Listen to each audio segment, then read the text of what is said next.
नमस्कार, ये आकाशवाणी पटना है। अब आप खालिद रशीद से प्रादेशिक समाचार सुनिए। पहले मुख्य समाचार। जदयू के वरिष्ठ नेता नरेंद्र नारायण यादव बिहार विधानसभा के 19वें उपाध्यक्ष होंगे। आज होगी निर्वाचन की औपचारिक घोषणा। विधानमंडल के दोनों सदनों में आज राज्यपाल के अभिभाषण पर चर्चा और सरकार का उत्तर होगा। बाल विवाह मुक्त भारत के लिए 100 दिन के गहन जागरूकता अभियान की हो रही है आज से औपचारिक शुरुआत। और पछुआ हवा के प्रभाव से प्रदेश के विभिन्न स्थानों पर ठंड में बढ़ोतरी। मौसम विभाग का पूर्वानुमान, अगले 24 घंटों के दौरान न्यूनतम तापमान में 2 से 4 डिग्री सेल्सियस तक की और गिरावट की संभावना। अब समाचार विस्तार से। बिहार विधानसभा के उपाध्यक्ष का चुनाव आज होगा। विधानसभा अध्यक्ष प्रेम कुमार ने बताया कि जदयू के वरिष्ठ नेता नरेंद्र नारायण यादव ने उपाध्यक्ष पद के लिए कल नामांकन किया। उनके निर्वाचन की औपचारिक घोषणा आज की जाएगी। श्री यादव विधानसभा के 19वें उपाध्यक्ष होंगे। वे लगातार 2 बार विधानसभा उपाध्यक्ष के लिए निर्वाचित होंगे। विधानसभा अध्यक्ष ने बताया कि आज ही राज्यपाल आरिफ मोहम्मद खान के अभिभाषण पर सदन में चर्चा और सरकार का उत्तर होगा। अब कल एक और महत्वपूर्ण निर्णय हम लोगों ने लिया है। उपाध्यक्ष का निर्वाचन हो गया है। आज सब सर्वसम्मति से उपाध्यक्ष का चुनाव होगा, ताकि विधानसभा संचालन में उनका भी हमें योगदान रहेगा। और लोकतंत्र का मंदिर बिहार विधानसभा, जहाँ राज्य के 243 विधानसभाओं से चुनकर जो लोग आए, सबों का सम्मान है, सबों का आदर है। और बिहार विधानसभा प्रक्रिया तथा कार्यसिद्धांत नियमावली जो बनी हुई, उसी के तहत सदन का संचालन होगा। सबका सहयोग मिलेगा और सबको अपनी बातों को रखने का मौका मिलेगा। आज माननीय राज्यपाल महोदय का संयुक्त अधिवेशन के तहत अभिभाषण हुआ है। अभिभाषण का डिबेट होगा। डिबेट में नेता सदन, नेता प्रतिपक्ष सभी मान्य से भाग लेंगे जाकर। और अंतिम दिन होगा द्वितीय पूर्व बजट जो पेश होगा जाकर, उस पर चर्चा होगी जाकर। विधान परिषद में भी आज राज्यपाल के अभिभाषण पर चर्चा होगी। राज्यपाल आरिफ मोहम्मद खान ने विधानमंडल में प्रस्तुत 11 विधेयकों पर अपनी सहमति प्रदान की है। इनमें बिहार विनियोग संख्या 3 विधेयक, बिहार हिंदू न्यास विधेयक, बिहार विशेष सर्वेक्षण और बंदोबस्त विधेयक, बिहार कृषि भूमि विधेयक शामिल हैं। विधानमंडल के दोनों सदनों के संयुक्त सत्र को संबोधित करते हुए राज्यपाल ने कहा कि कानून का राज बनाए रखना और युवाओं को रोजगार उपलब्ध कराना सरकार की प्राथमिकता होगी। श्री खान ने कहा कि सरकार अगले 5 वर्षों में 1 करोड़ युवाओं को सरकारी नौकरी और रोजगार प्रदान करेगी।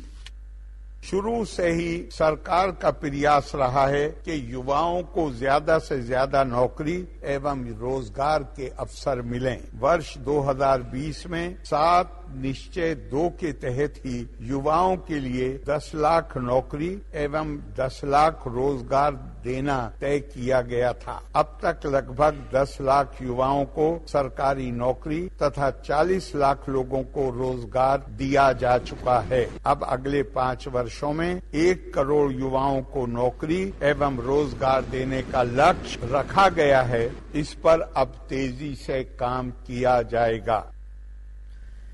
राज्यपाल ने कहा कि मुख्यमंत्री महिला रोजगार योजना के तहत जिन महिलाओं का रोजगार अच्छा चलेगा, उन्हें 2 लाख रुपए तक की अतिरिक्त सहायता प्रदान की जाएगी। 2016 से महिलाओं को सभी नौकरियों में 35% आरक्षण दिया जा रहा है। वर्तमान में महिलाओं के लिए एक नई योजना मुख्यमंत्री महिला रोजगार योजना चल रही है, जिसके तहत हर घर की एक महिला को रोजगार के लिए 10,000 रुपये की दर से राशि दी जा रही। अब तक 1 करोड़ 56 लाख महिलाओं को ये राशि दी जा चुकी है। शीघ्र ही शेष महिलाओं को राशि दे दी जाएगी। जिन महिलाओं का रोजगार अच्छा चलेगा, उन्हें 2 लाख रुपये तक की अतिरिक्त सहायता भी दी जाएगी। विधानसभा में राज्यपाल के अभिभाषण के बाद वित्त मंत्री विजेंद्र प्रसाद यादव ने वित्तीय वर्ष 2025-26 का द्वितीय अनुपूरक बजट पेश किया। इस बजट का आकार 91,717 करोड़ रुपए से अधिक का रखा गया है। बजट में मुख्यमंत्री महिला रोजगार योजना के लिए 21,000 करोड़ रुपए का प्रावधान किया गया है। वहीं मुख्यमंत्री वृद्धजन पेंशन योजना के लिए 1,885 करोड़ से अधिक की राशि का प्रावधान है। विधानसभा के चालू सत्र के लिए 5 अध्यासी सदस्य बनाए गए हैं। विधानसभा अध्यक्ष डॉक्टर प्रेम कुमार ने भाजपा के राम नारायण मंडल, जदयू के रत्नेश सादा, राजद के भाई वीरेंद्र, कांग्रेस के कमरुल होदा और हिंदुस्तानी अवाम मोर्चा की ज्योति देवी को अध्यासी सदस्य बनाए जाने की घोषणा की है। प्रदेश के विश्वविद्यालयों में सीनेट सदस्य और अन्य बोर्ड के सदस्य अब मनोनीत किए जाएंगे। इनके मनोनयन के लिए विधानसभा अध्यक्ष को प्राधिकृत किया गया है। संसदीय कार्य मंत्री विजय कुमार चौधरी ने विधानसभा में इस आशय का प्रस्ताव रखा, जिसे सर्वसम्मति से पारित कर दिया गया। गौरतलब है कि विधानसभा के 10 सदस्यों का मनोनयन विभिन्न विश्वविद्यालयों के सीनेट में किया जाता है। उप मुख्यमंत्री सम्राट चौधरी ने कहा है कि प्रदेश में पुलिस बल को बुनियादी सुविधा की मजबूती के लिए गृह विभाग ने 27 करोड़ 57 लाख रुपए की लागत की 3 परियोजनाओं को मंजूरी दी है। उन्होंने कहा कि नवादा, समस्तीपुर और लखीसराय में आवास, भवन और आधारभूत संरचना के निर्माण के लिए राशि स्वीकृत की गई है।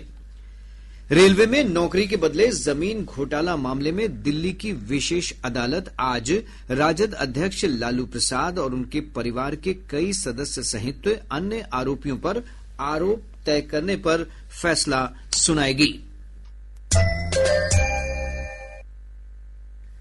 प्रादेशिक समाचार आप आकाशवाणी पटना से सुन रहे हैं। ताजा समाचारों के लिए आप हमारे एक्स हैंडल AIR_News पटना पर जा सकते हैं। महिला और बाल विकास मंत्रालय बाल विवाह मुक्त भारत के लिए आज से 100 दिन के गहन जागरूकता अभियान की औपचारिक शुरुआत कर रहा है। केंद्रीय महिला और बाल विकास मंत्री अन्नपूर्णा देवी की उपस्थिति में यह कार्यक्रम नई दिल्ली के विज्ञान भवन में आयोजित किया जाएगा। एक रिपोर्ट।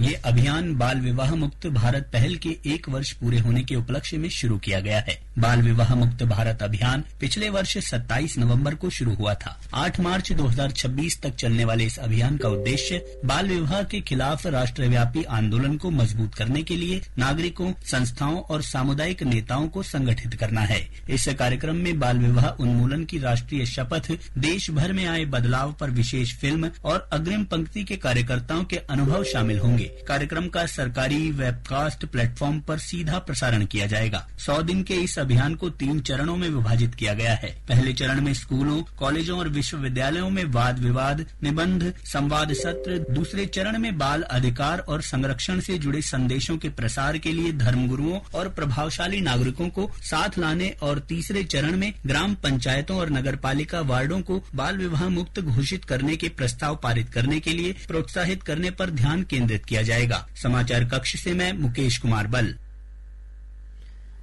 पछुआ हवा के प्रभाव से पटना सहित पूरे प्रदेश के तापमान में तेजी से बदलाव हो रहा है। अधिकतम और न्यूनतम तापमान में गिरावट होने से ठंड में बढ़ोतरी हुई है। मौसम विभाग ने अपने पूर्वानुमान में कहा है कि अगले 24 घंटों के दौरान न्यूनतम तापमान में 2 से 4 डिग्री सेल्सियस तक की और गिरावट आ सकती है।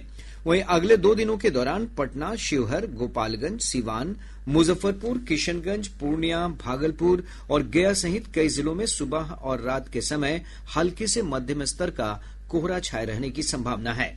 इधर पिछले 24 घंटों के दौरान 8.4 डिग्री सेल्सियस न्यूनतम तापमान के साथ भागलपुर का सबौर राज्य का सबसे ठंडा स्थान रहा। वहीं पटना का न्यूनतम तापमान 14 डिग्री सेल्सियस रिकॉर्ड किया गया। रेलवे ने दशमेश गुरु गोविंद सिंह जी महाराज के 359वें प्रकाश पर्व पर पटना साहिब स्टेशन पर 38 ट्रेनों का ठहराव करने का निर्णय लिया है।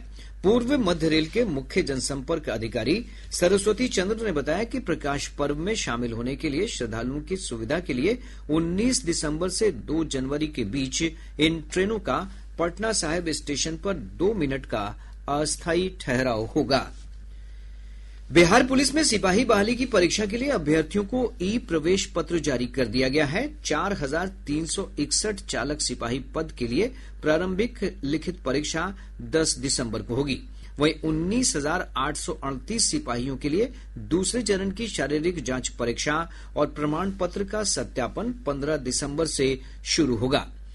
वर्तमान बहाली प्रक्रिया के अंतर्गत मद्य निषेध उत्पाद और निबंधन विभाग में दारोगा, परिवहन विभाग में प्रवर्तन दारोगा, गृह विभाग में कारा सहायक अधीक्षक और पर्यावरण, वन तथा जलवायु परिवर्तन विभाग में रेंज अधिकारी की बहाली के लिए भी लिखित परीक्षा इसी महीने होगी। निगरानी अन्वेषण ब्यूरो ने कटिहार जिले के 4 फर्जी नियोजित शिक्षकों के खिलाफ प्राथमिकी दर्ज करवाई है। कोढ़ा थाने में 1 जबकि आजमनगर थाने में 3 फर्जी शिक्षकों के विरुद्ध मामला दर्ज कराया गया है। इन सभी शिक्षकों पर गलत प्रमाण पत्रों के आधार पर नौकरी लेने का आरोप है। पटना मेडिकल कॉलेज अस्पताल पीएमसीएच में डॉक्टर और मरीज के परिजनों के बीच हुई झड़प के बाद जूनियर डॉक्टर हड़ताल पर चले गए हैं। घटना के विरोध में डॉक्टरों ने ओपीडी और अन्य सेवाएं बंद कर दिया है। मध्य प्रदेश के इंदौर में आयोजित 69वीं राष्ट्रीय स्कूल गेम्स के अंडर 14 एथलेटिक्स मुकाबले में बिहार के सूरज कुमार यादव ने स्वर्ण पदक जीता है। सूरज ने 80 मीटर की दौड़ में ये सफलता प्राप्त की है। वहीं बालिका वर्ग की ऊंची कूद स्पर्धा में बिहार की यास्मीन परवीन ने कांस्य पदक जीता। बिहार क्रिकेट एसोसिएशन ने Vijay Merchant under 16 cricket tournament के लिए 15 सदस्यीय टीम की घोषणा की है। मध्य प्रदेश के ग्वालियर में आयोजित होने वाले इस टूर्नामेंट में अरवल के यशराज बिहार टीम का नेतृत्व करेंगे, जबकि शिवहर के विवेक आनंद उप कप्तान होंगे। बिहार राज्य खेल प्राधिकरण के तत्वावधान में आयोजित राज्य स्तरीय विद्यालय बालिका खो खो प्रतियोगिता में मगध और सारण की टीम ने जीत दर्ज की है। अररिया के टाउन हॉल में कला संस्कृति एवं युवा विभाग तथा जिला प्रशासन के संयुक्त तत्वावधान में 2 दिवसीय जिला स्तरीय युवा उत्सव का आयोजन किया गया। विभिन्न कला एवं प्रतिस्पर्धात्मक विधाओं में उत्कृष्ट प्रदर्शन करने वाले प्रतिभागियों को सम्मानित किया गया। अरवल जिले में अंतर्राष्ट्रीय दिव्यांग दिवस के अवसर पर आयोजित कार्यक्रम में दिव्यांगजनों को सहायता उपकरण प्रदान किए गए। इधर किशनगंज में एक भव्य कार्यक्रम में दिव्यांगों के बीच 35 बैटरी चालित ट्राई साइकिल वितरित की गई। अब पटना से प्रकाशित प्रमुख समाचार पत्रों की सुर्खियां। आज के सभी समाचार पत्रों ने अलग अलग खबरों को प्रमुखता से प्रकाशित किया है। हिन्दुस्तान की सुर्खी है, महिला रोजगार, फ्री बिजली पर खर्च होंगे 27,000 करोड़। बिहार विधानमंडल के दोनों सदनों में द्वितीय अनुपूरक बजट पेश। दैनिक जागरण लिखता है, उच्च शिक्षण संस्थानों में बदली तस्वीर, सामान्य श्रेणी से अधिक हुए आरक्षित वर्ग के छात्र। दैनिक भास्कर ने मोबाइल ऐप सर्विस लॉन्च से जुड़ी खबर को प्रमुखता से प्रकाशित करते हुए लिखा है, बैकफुट पर सरकार, संचार साथी ऐप अनिवार्य करने का आदेश वापस। प्रभात खबर ने अगले साल सरकारी स्कूलों में छुट्टी से जुड़ी खबर को अपनी सुर्खी बनाते हुए लिखा है, अगले साल 75 दिन बंद रहेंगे सरकारी स्कूल। और अब अंत में मुख्य समाचार एक बार फिर। जदयू के वरिष्ठ नेता नरेंद्र नारायण यादव बिहार विधानसभा के 19वें उपाध्यक्ष होंगे। आज होगी निर्वाचन की औपचारिक घोषणा। विधानमंडल के दोनों सदनों में आज राज्यपाल के अभिभाषण पर चर्चा और सरकार का उत्तर होगा। बाल विवाह मुक्त भारत के लिए 100 दिन के गहन जागरूकता अभियान की हो रही है आज से औपचारिक शुरुआत। और पछुआ हवा के प्रभाव से प्रदेश के विभिन्न स्थानों पर ठंड में बढ़ोतरी। मौसम विभाग का पूर्वानुमान, अगले 24 घंटों के दौरान न्यूनतम तापमान में 2 से 4 डिग्री सेल्सियस तक की और गिरावट की संभावना।